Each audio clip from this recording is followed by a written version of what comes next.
बीस बीस हजार रुपया खर्च करके लोग सिर्फ टिकट खरीद रहे हैं कि किसी भी प्रकार से छठ में हम घर पहुंच जाएं। लेकिन रेलवे में जो है कि एक भी सीट नहीं है, पूरी की पूरी टिकट बिक चुकी है, या कहें कि कई जगहों पर स्लीपर क्लास की बुकिंग बंद हो चुकी है। मतलब कि ट्रेनों में अब टिकट मिलना असंभव है। ट्रेनों में टिकट इतनी फुल हो चुकी है कि 300-300 400-400 वेटिंग लिस्ट दिखा रहा है। अगर आप एसी फर्स्ट ईयर या सेकेंड ईयर या फिर थर्ड क्लास का अगर टिकट लेते हैं तब। बाकी अगर फ्लाइट की बात करें तो जिस फ्लाइट का दाम 3000 से 4000 रुपया में था, उस फ्लाइट का दाम छठ के समय 20,000 रुपया हो चुका है। मतलब कि अगर छठ के वक्त में आप कलकत्ता से पटना आना चाहते हैं तब टैक्स वगैरह टिकट पर जो लगता है सब कुछ देकर अगर आप फ्लाइट से आना चाहते हैं तब 20,000 रुपया तक आपका लग सकता है। और इसी सिलसिले में हम आगे बातचीत करेंगे, आपको बताएंगे कि क्या हालचाल है ट्रेनों का, क्या हालचाल है फ्लाइट का, और टिकट का दाम कितना तक पहुंच चुका है। बाकी नमस्कार, मेरा नाम है मोहित कुमार सिंह और आप जनता जंक्शन देख रहे हैं। सबसे पहली बात अगर साफ शब्दों में कहा जाए तो ट्रेन से आना अब लगभग असंभव है। ट्रेन से आना असंभव क्यों है? तो ट्रेन में टिकट जो है वो फुल हो चुकी है, ट्रेन पूरी की पूरी फुल हो चुकी है। अब कई ट्रेनों में जो स्लीपर क्लास है उसकी बुकिंग ही बंद कर दी गई है।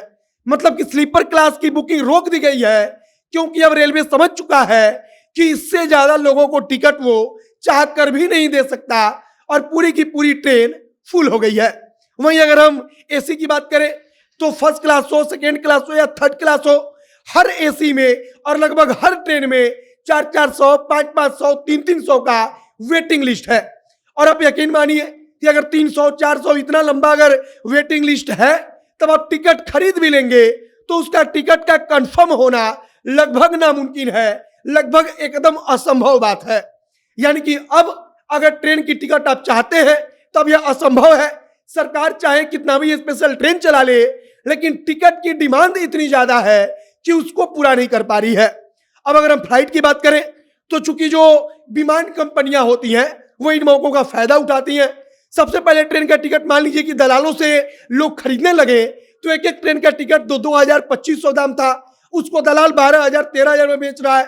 तब लोग सोच रहे थे कि हम फ्लाइट से चले आएंगे, तब विमान कंपनियों ने फ्लाइट का रेट बढ़ा दिया।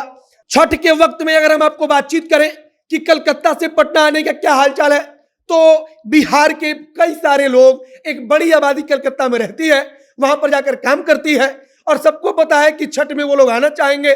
तो कलकत्ता से पटना के फ्लाइट की टिकट 20,000 रुपए तक पहुंच गई है। अब आप सोचिए कि आम दिनों में 3,000, 3,500, 4,000 रुपए में जिस फ्लाइट का टिकट मिलता था उस फ्लाइट का टिकट कई कई गुना बढ़ चुका है, 5-5 गुना, 6-6 गुना बढ़ गया और 20-20 हजार रुपए टैक्स वगैरह मिलाकर फ्लाइट का टिकट हो जाता है। इधर ट्रेन की बात करें तो ट्रेन से आना अब असंभव हो चुका है, क्योंकि ट्रेन का टिकट है ही नहीं। स्लीपर क्लास की बुकिंग बंद हो चुकी है कई ट्रेनों में। कई ट्रेनों में अगर बुकिंग हो रही है तब वेटिंग लिस्ट इतना लंबा है कि वेटिंग लिस्ट से टिकट कंफर्म होने का चांस 0% है। यानी कि वो टिकट कंफर्म नहीं होगा, लगभग एकदम तय है। और इसीलिए अब लोगों के पास सबसे बड़ी समस्या यही है कि आखिरकार अगर छठ में उनको घर आना है तो कैसे आएंगे। हमने आपको फ्लाइट का दाम बताया, जिसके पास बहुत पैसा होगा वो तो फ्लाइट से आ जाएगा, लेकिन कोई अगर कलकत्ता में, मुंबई में जाकर अगर काम करता होगा, महीने का 25,000 30,000 रुपये कमाता होगा, तब उसके लिए फ्लाइट से आना असंभव है। क्योंकि जिस फ्लाइट का टिकट 3,000 4,000 था उस फ्लाइट का टिकट अब 20,000 22,000 में मिलेगा, तो उसके एक महीने की सैलरी तो केवल टिकट में चली जाएगी और इसीलिए उसका घर आना असंभव है। बाकी हमने आपको बताया कि फ्लाइट का क्या हाल है, हमने आपको ट्रेनों का हालचाल बताया, हम आपको यह भी बता देते हैं कि तमाम ट्रेनें जो दिल्ली से, मुंबई से पटना आती हैं उनमें तो कोई चांस है ही नहीं कि टिकट मिल सके। वहीं फ्लाइट के भी डिमांड जो है वो ज्यादा है। डिमांड जब ज्यादा बढ़ी तब विमान कंपनियों ने टिकट का दाम बढ़ाया और कुल मिलाकर अब अगर फ्लाइट से घर आना है तो आपको 20,000 रुपए से ज्यादा खर्च करना पड़ जाएगा। हम सिर्फ कलकत्ता और पटना की बात कर रहे हैं, इसके अलावा कई सारे रूट्स एंड टिकट और महंगे भी हैं। इसके बाद ट्रेन से आना लगभग असंभव है। हम बार बार अपनी बात को दोहरा रहे हैं। वीडियो अब यहीं पर समाप्त करते हैं। आगे तमाम जानकारी, तमाम अपडेट जनता जंक्शन के माध्यम से आप तक मिलते रहेगा। आप जनता जंक्शन के साथ जुड़े रहिए। कैमरे से घनश्याम खड़े हैं और मैं मोहित कुमार सिंह। बहुत बहुत धन्यवाद।